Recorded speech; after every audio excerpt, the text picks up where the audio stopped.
జగన్ పోలీసులను బట్టలు ఉడదీసి కొడతా అంటున్నావు. పోలీసులు ఏమన్నా నువ్వు ఇస్తే వేసుకున్న బట్టలు అనుకున్నావా? కష్టపడి చదివి రన్నింగ్ రేసుల్లో ఎగ్జామ్స్ లో పాస్ అయి ఎన్నో వేల మంది పోటీ పరీక్షల్లో నెగ్గి వేసుకున్న యూనిఫామ్ ఇది. జగన్మోహన్ రెడ్డి గారిని విమర్శించే స్థాయి సుధాకర్ కుందా? తన భవిష్యత్ రాజకీయ ప్రయోజనాల కోసం అతను తన కాకి చొక్కాను తన యాదవ కులాన్ని కూడా ఉపయోగించుకునేటువంటి ప్రయత్నం చేయడమా? మరి నేరం ఎవరు చేసినా అది నేరం కాదా? రామగిరి మండలంలో మీ వ్యవహార శైలి మొదటి నుంచి వివాదాస్పదం కాదా? వైఎస్ఆర్ కాంగ్రెస్ పార్టీ ప్రజాప్రతినిధులను నేలపైన కూర్చోబెట్టడం తప్పు కాదా? దళితుల్ని కించపరుస్తా నీ స్టేషన్ చుట్టూ తిప్పుకోవడం, వారిని అవమానించడం తప్పు కాదా? మరి తలారి రాజు అనేటువంటి ఒక వ్యక్తి చనిపోతే కొంతమంది అగ్రవర్ణాల వాళ్ళు అతన్ని కింద పడేసి దొమ్మల మీద తొక్కి అతను ఆ రోజు రాత్రే చనిపోతే నీవు మేనేజ్ చేసి కాదా వారి భార్యతో సంతకం పెట్టించుకున్నావు? ఇంటికి వచ్చి భోంచేసి పడుకున్నాడు, తర్వాత నిద్రలో గుండెపోటుతో చనిపోయినాడు అనేసి తెలుగుదేశం పార్టీకి సంబంధించినటువంటి నేరగాలను ఏ విధంగా నువ్వు ప్రోత్సహించినావో దాని ఫలితం కాదా ఈ రోజు లింగమయ్య హత్య? మరి 27వ తేదీన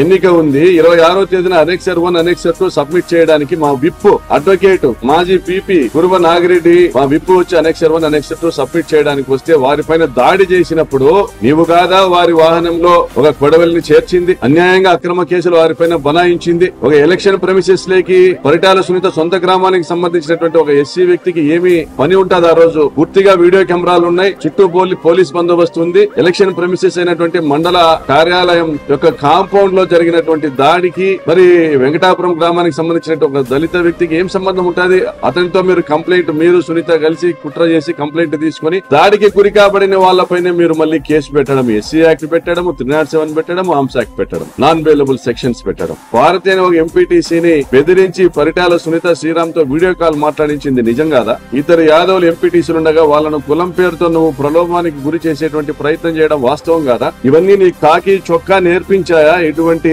దిగజారుడు విధానాన్ని పచ్చ చొక్కాకు చట్టాన్ని చుట్టంగా చేయమని చెప్పిందా నీ కాకి చొక్కా? దీనికైనా నీకు కాకి చొక్కా ఇచ్చింది?